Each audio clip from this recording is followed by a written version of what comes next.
ప్రభువైన యేసుక్రీస్తు నామములో మీ అందరికీ వందనాలు తెలియజేస్తూ ఉన్నాను. ఆదికాండం 29వ అధ్యాయము 1 నుండి 35 వచనాలు ధ్యానం చేసుకుందాం. యాకోబు బయలుదేరి తూర్పు జనుల దేశమునకు వెళ్ళెను. అతడు చూచినప్పుడు పొలములో ఒక బావి కనబడెను. అక్కడ దాని యొద్ద గొర్రెల మందలను కాచుకుని వారు కనబడతా ఉన్నారు.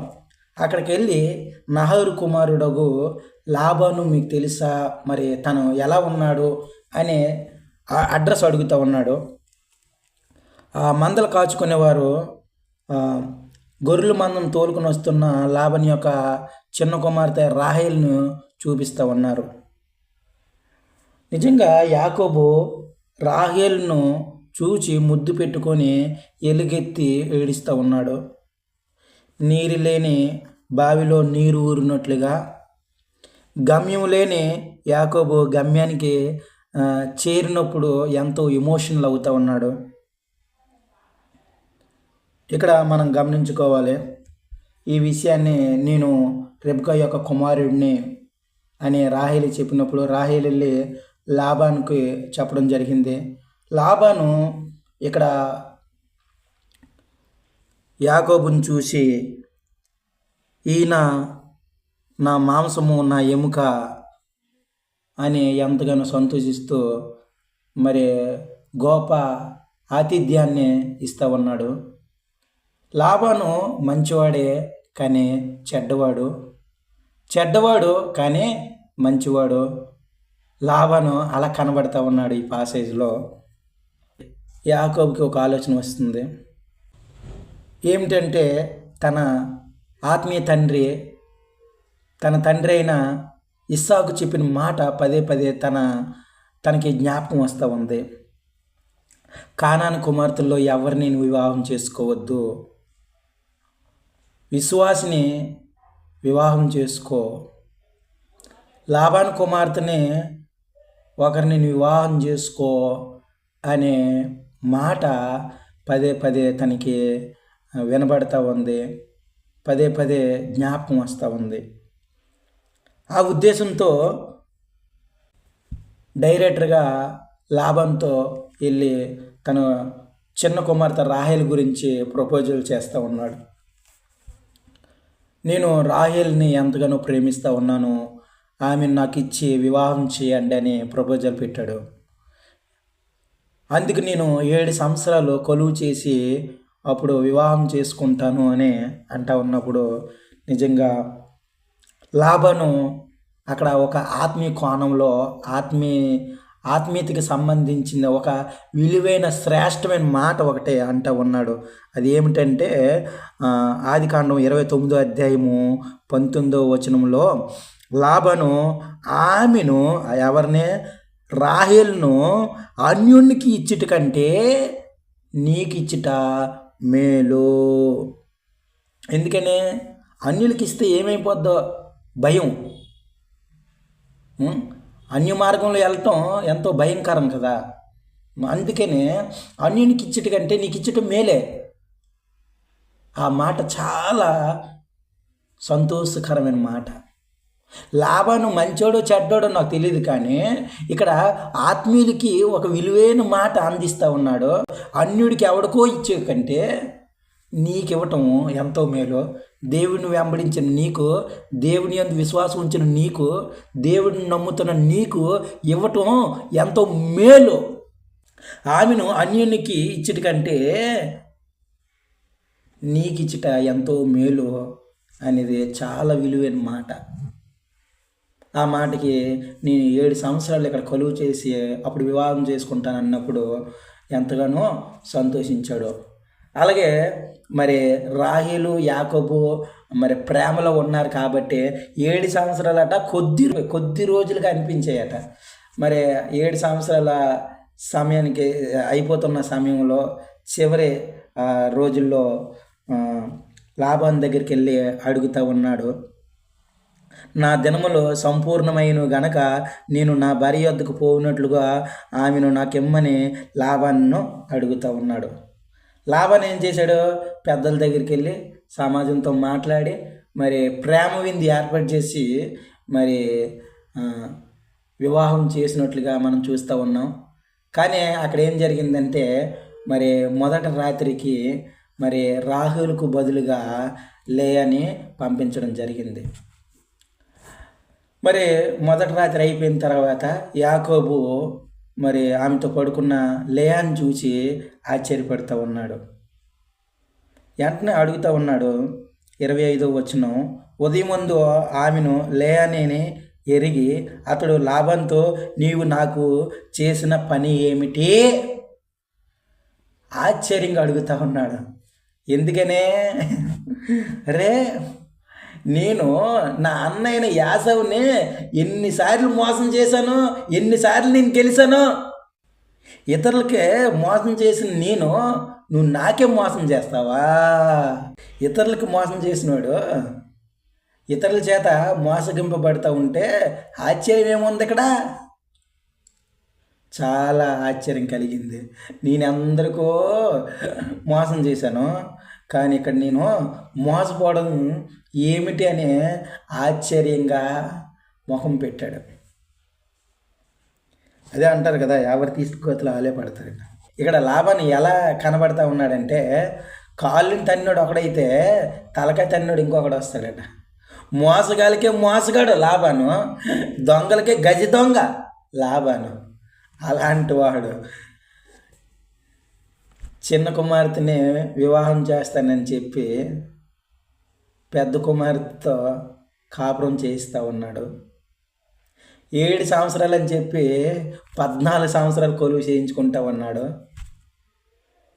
ఇది చూసి నిజంగా యాకోబుకి దిమ్మ తిరిగింది. నేనే మోసగాడిని అనుకున్నా, నాకే మోసగాలికే మోసగాడు మా మామ. నేనే దొంగను అనుకున్నా, దొంగలకే దొంగ, గజ్జి దొంగ లాభాను అని అనుకుంటా ఉన్నాడు. నిజంగా మనం ఇక్కడ అర్థం చేసుకోవాలా, కాళ్ళని తన్నాడు ఒకడైతే తలకాయ తన్నాడు ఇంకొకడు ఉంటాడు. దేవుడు ఎందుకు లాభాని యొద్దకు యాకోబుని పంపించాడు అంటే, యాకోబుని బెండి చేయాల, యాకోబుని పరిశుద్ధపరచాల, యాకోబుని నిజమైన మారు మనుషులను తేవాలా. అందుకే లాభాని యొద్దకి దేవుడు తీసుకొని వెళ్ళడం జరిగింది. ఇక్కడ నువ్వు మోసం చేస్తావా, మోసగాలికే మోసగాడిని నీకు పరిచయం చేస్తా. నువ్వు దొంగవైతే దొంగలకే దొంగ, గజి దొంగ అయినా లాభాన్నే నీకు పరిచయం చేస్తానని దేవుడు పరిచయం చేస్తూ ఉన్నాడు. అందుకే లాభాను మంచివాడే కానీ మోసగాడు, లాభాను మంచివాడే కానీ చెడ్డోడు. అలాంటి వాడిని యాకోబుకు పరిచయం చేస్తూ ఉన్నాడు. మరి రాహేలు నాకు ఇచ్చి పెళ్లి చేయని అన్నప్పుడు మరో 7 సంవత్సరాలు కొలువు చేయమంటా ఉన్నాడు. మొత్తము యాకోబు 14 సంవత్సరాలు రాహేలు గురించి మరి కొలువు చేసినట్లుగా కనబడతా ఉంది. అయితే లేయాతో వివాహం జరిగించారు. అక్కడున్న పెద్దలు, అక్కడున్న సమాజము, అక్కడున్న ఆచారాల ప్రకారంగా లేయాకి యాకోబునిచ్చి పెళ్లి చేశారు. అయితే లేయాని ఎందుకు మరి పెళ్లి చేయలేదంటే ఆమె జబ్బు కండ్లు కలదని బైబిల్ వాక్యం చెప్తా ఉంది. అందుకనే ఆమెను ఎవరు ఇష్టపడేవారు కాదట, ఎవరు ప్రేమించేవారు కాదు. అందుకే యాకోబు కూడా మరి రాహేల్నే ప్రేమించాడు, రాహేల్నే కోరుకుంటా ఉన్నాడు. అయితే ఇక్కడ మనం గమనించాలా, మనుషులు ఎలా ఉన్నారో ఏమిటి అనేది దేవుడు చూడ్డు. దేవుడు చూసేది ఏంటంటే హృదయాన్ని చూస్తాడు. బైబిల్లో నాకు ఇష్టమైన ఒక వచనం ఏమిటి అంటే, 1 సాముయేలు 16వ అధ్యాయము 7వ వచనం, మనుషులు పై రూపాన్ని లక్ష్య పెట్టిద్దురు కానీ దేవుడు హృదయాన్ని లక్ష్య పెట్టును. ఇక్కడ మనం గమనించుకోవాలా, దేవుడు లేయా హృదయాన్ని చూస్తూ ఉన్నాడు. లేయా యొక్క బాహ్యాన్ని, లేయా యొక్క లోపాలని దేవుడు చూడట్లేదు.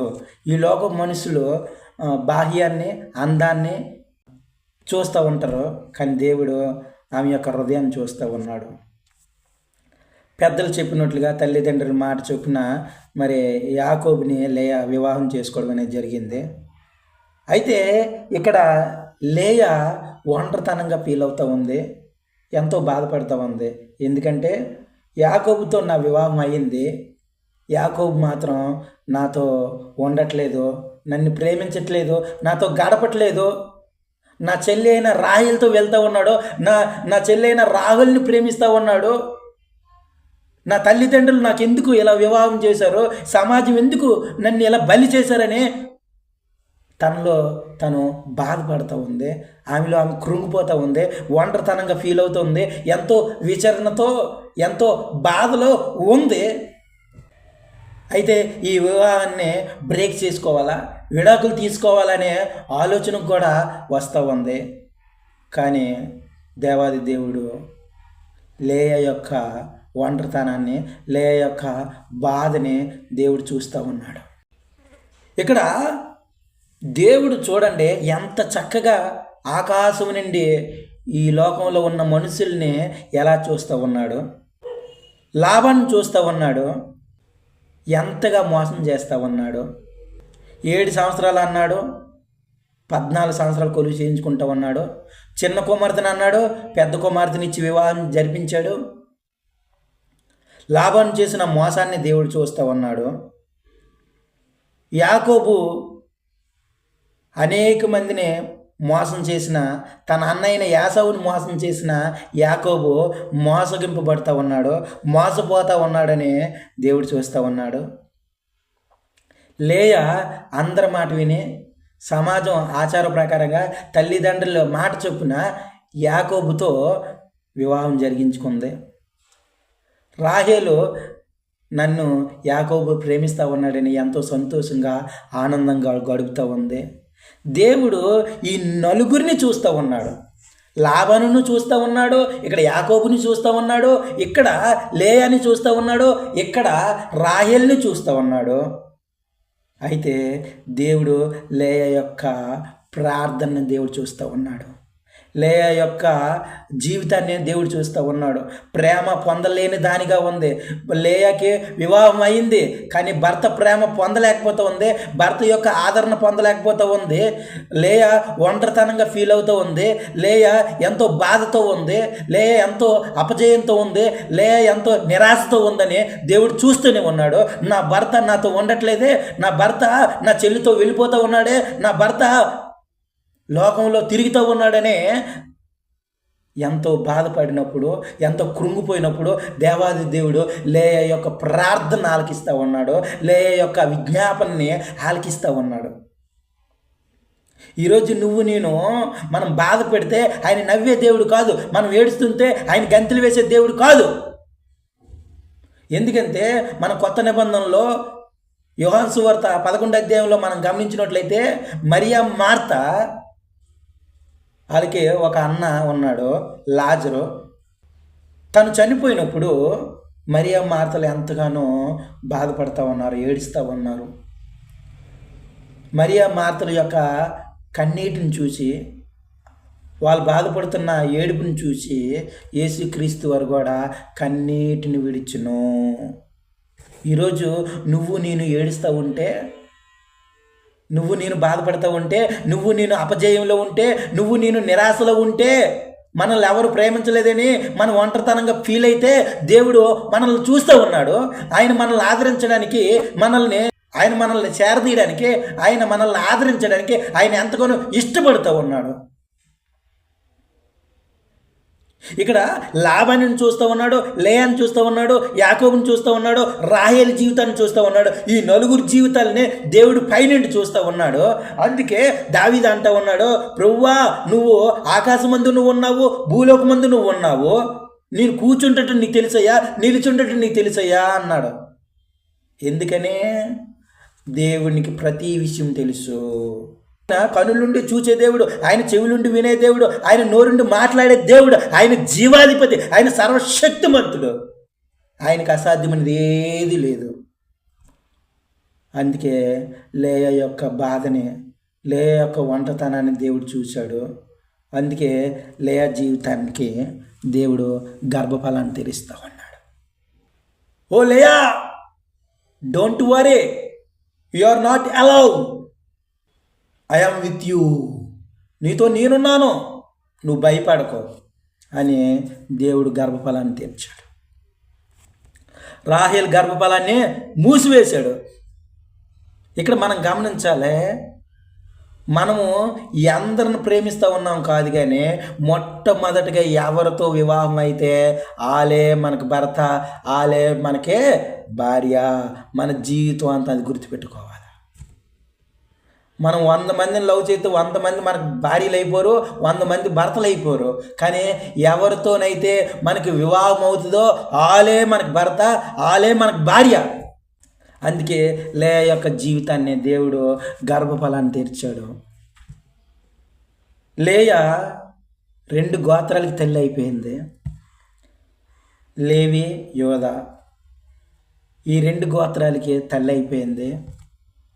దావీదు రాజు వంశంలో ఈమె బంధువురాలుగా కనబడతా ఉంది. యేసుక్రీస్తు వంశవాళిలో లేయా బంధువురాలుగా కనబడతా ఉంది. ఈరోజు దేవుడు జ్ఞాపకం చేసుకుంటూ ఉన్నాడు.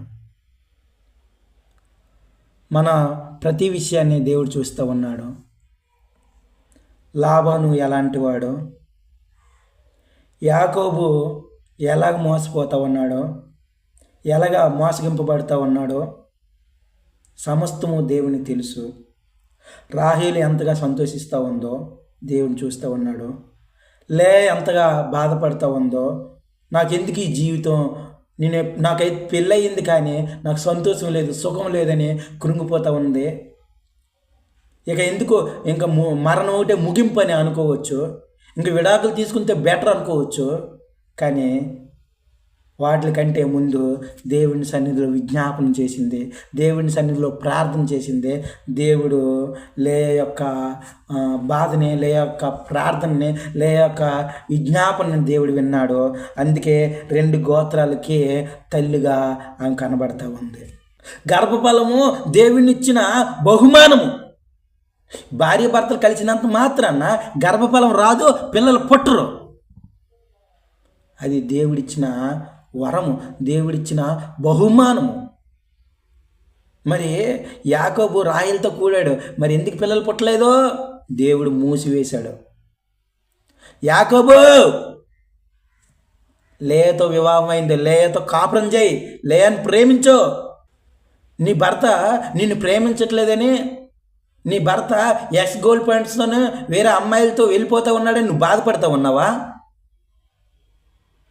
నీ భార్య నిన్ను ప్రేమించట్లేదు, నీతో కాపురం చేయట్లేదు, వేరే ఎవరిని ప్రేమిస్తూ ఉందని, వేరే అబ్బాయిలతో వెళ్ళిపోతుందని నువ్వు బాధపడతా ఉన్నావా? అయితే ఇంకా విడాకులు ఒకటే దిక్కు, ఇంకా నేను మరణిస్తే మంచిదని నువ్వు అనుకుంటా ఉన్నావా? అయితే నువ్వు ఇక్కడ లేయా జీవితాన్ని నువ్వు జ్ఞాపకం చేసుకోవాలా. లేయా జీవితాన్ని నువ్వు జ్ఞాపకం చేసుకో. ఈరోజు లేయా జీవితం ద్వారా దేవుడు నీతో మాట్లాడుతూ ఉన్నాడు. లేయా ఒంటరితనంగా ఉన్నప్పుడు, లేయా బాధపడినప్పుడు, లేయా కృంగిపోయినప్పుడు, లేయా నిరాశలో ఉన్నప్పుడు దేవాది దేవుడు ఆమెను చూసి ఆమె గర్భఫలాన్ని తెలిసి యాకోబుకి సిగ్గొచ్చేలాగా, యాకోబు రాహేలును అసహించుకునేలాగా లేయాని గర్భఫలాన్ని ఇచ్చి గొప్పగా ఉన్నతంగా దీవిస్తూ ఉన్నాడు. ఈరోజు మన జీవితంలో ఏ విషయాన్ని బట్టి నువ్వు కృంగిపోతూ ఉన్నావు, ఏ విషయాన్ని బట్టి నువ్వు బాధపడుతూ ఉన్నావు, మన జీవితాల్ని ఆయన చూస్తూ ఉన్నాడు. ప్రతి ఒక్కరిని దేవుడు చూస్తూ ఉన్నాడు. లాబాను మోసం చేయడం చూస్తూ ఉన్నాడు. యాకోబు ఎలా మోసపోతూ ఉన్నాడో దేవుడు చూస్తూ ఉన్నాడు. లేయా ఒంటరితనంగా బాధపడము, ఆమె కన్నీటి వేడడం దేవుడు చూస్తూ ఉన్నాడు. రాహేలు సంతోషించడం దేవుడు చూస్తూ ఉన్నాడు. ఇవన్నీ దేవుడు చూస్తూ ఎవరిని ఎలా చేయాలో, ఎవరిని దీవించాలో, ఎవరిని ఎలా బెండ్ చేసుకోవాలో, ఎవరికి ఎలా నిజమైన మారుమనసు ఇవ్వాలో, ఏం చేయాలో దేవుడికి తెలుసు. యాకోబుని ఎలా మార్చాలో, యాకోబుకి ఎలా బుద్ధి చెప్పాలో, యాకోబుని ఎలాగా మెట్టగా ఉన్న స్థలాల్ని ఎలా సరళం చేయాలో, ఎలా బుద్ధి చెప్పాలో, ఎలా బెండ్ చేయాలో దేవాది దేవుని తెలుసు. అందుకే లాబానును దేవుడు యాకోబుకి పరిచయం చేశాడు. మోసగాడికే మోసగాడు లాబాను, దొంగలకే గజి దొంగ లాబాను. అలాంటి వాడిని యాకోబుకి పరిచయం చేస్తూ ఉన్నాడు. ఎక్కడ నొంగలే అక్కడే నొంగుతాడే. లేకపోతే యాసవును మోసం చేసినట్లుగా లాబాను మోసం చేద్దాం అనుకున్నాడేమో. మోసం చేయటంలో ఎక్స్పర్ట్ అనుకున్నాడు. నాకు మించి ఎవరు లేరు అనుకున్నాడు యాకోబు. కానీ అంతకు మించినోడు తగిలాడు. కాలుని తన్నాడు ఒకడైతే, తలకాయ తన్నాడు ఇంకొకడు ఉంటాడు కదా. ఎవరు తీసిన గోతులో వాళ్ళే పడతారు. ఇతరులకు మోసం చేసిన యాకోబు ఇతరుల చేత మోసగింపబడ్డం ఆయనకి ఆశ్చర్యం కలిగిస్తూ ఉంది. అందుకే దేవుడు మన యొక్క బాహ్యాన్ని చూడట్లేదు, దేవుడు మన హృదయాన్ని చూస్తూ ఉన్నాడు. నువ్వు ఏ విషయంలో అయితే బాధపడుతూ ఉన్నావో, నీ భర్త నిన్ను ప్రేమించట్లేదని, నీ భర్త నిన్ను ప్రేమించగా, నీతో ఉండగా, నీతో కాపురం చేయక, వేరే ఎవరినో ప్రేమిస్తూ వేరే ఎవరితో సహవాసం చేస్తూ ఉంటా ఉన్నాడా? అయితే నువ్వు కృంగిపోవద్దు. నీ భార్య నీతో ఉండట్లేదా? నీతో సంసారం చేయట్లేదా? వేరే ఎవరితోనూ తిరుగుతూ ఉందా? అయితే నువ్వు కృంగిపోవద్దు. విడాకులో ముగింపు కాదు, మరణం ముగింపు కాదు.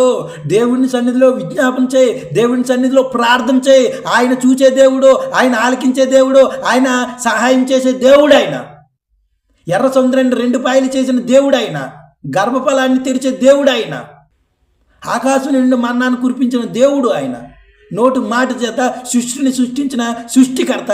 ఆయనకు అసాధ్యమైనది ఏమీ లేదు. ప్రతి ఒక్కరి జీవితాన్ని ఆయన చూస్తూనే ఉన్నాడు. ప్రతి ఒక్కరి జీవితాన్ని ఆయన మార్చగలడు. ప్రతి ఒక్కరికి బుద్ధి చెప్పగలడు. తప్పిపోయిన కుమారుడికి బుద్ధి వచ్చినప్పుడట తండ్రి వైపు తిరిగాడు. అదే రీతిగా యాకోబుకు కూడా బుద్ధి రావాలని, యాకోబుకు కూడా బుద్ధి చెప్పాలని దేవుడు తలంచాడు, దేవుడు ఆలోచన చేశాడు. అందుకే లాబాను లాంటి మోసగాడినే, లాబాను లాంటి గజి దొంగనే దేవుడు వాడుకున్నట్లుగా మనం చూస్తూనే ఉన్నాం. మా ప్రియ సహోదరుడా, సహోదరి, నీ జీవితం అన్యాయం అయిపోతా ఉందా? నీ జీవితం ఘోరంగా మారిపోయిందా? నీ జీవితం అయ్యో అరేంజ్ మ్యారేజ్ అని పెద్దల మాటలు విని, మధ్యవర్తుల మాట విని నేను వివాహం చేసుకున్నాను, నా వివాహం ఎందుకు ఇలా అయ్యిందని నువ్వు కృంగిపోతా ఉన్నావా? అయితే ఈరోజు లేయా జీవితాన్ని నువ్వు జ్ఞాపకం చేసుకో. దేవుడు లేయా జీవితాన్ని చూస్తూ ఉన్నాడు, లేయా ఒంటరితనాన్ని చూస్తూ ఉన్నాడు, లేయా బాధను చూస్తూ ఉన్నాడు. లేయా తన భర్త తను ప్రేమించట్లేదని, తన భర్త తనతో సంసారం చేయట్లేదని బాధపడినప్పుడు దేవాది దేవుడే వెంటనే రెస్పాండ్ అయ్యాడు. వెంటనే లేయాని దీవించడానికి ముందుకు అడుగు వేస్తూ ఉన్నాడు. లేయా జీవితంలో దేవుడు జోక్యం చేసుకున్నాడు. నీ జీవితంలో, మన జీవితాల్లో దేవుడు జోక్యం చేసుకోడా? దేవుడు మనకు సహాయం చేయడా? ఆయన మన సహాయుడు. నిన్ను నన్ను పిలిచిన దేవుడు, నమ్మదగిన దేవుడు, నీకోసం నా కోసం ప్రాణం పెట్టిన దేవుడు, ఆయన నమ్మదగిన దేవుడు. అయితే మనం ఆయన సన్నిధిలో ప్రార్థన చేయాలా, విజ్ఞాపన చేయాలా. ప్రభువా, నాకు ఇదయ్యా ఈ సమస్య,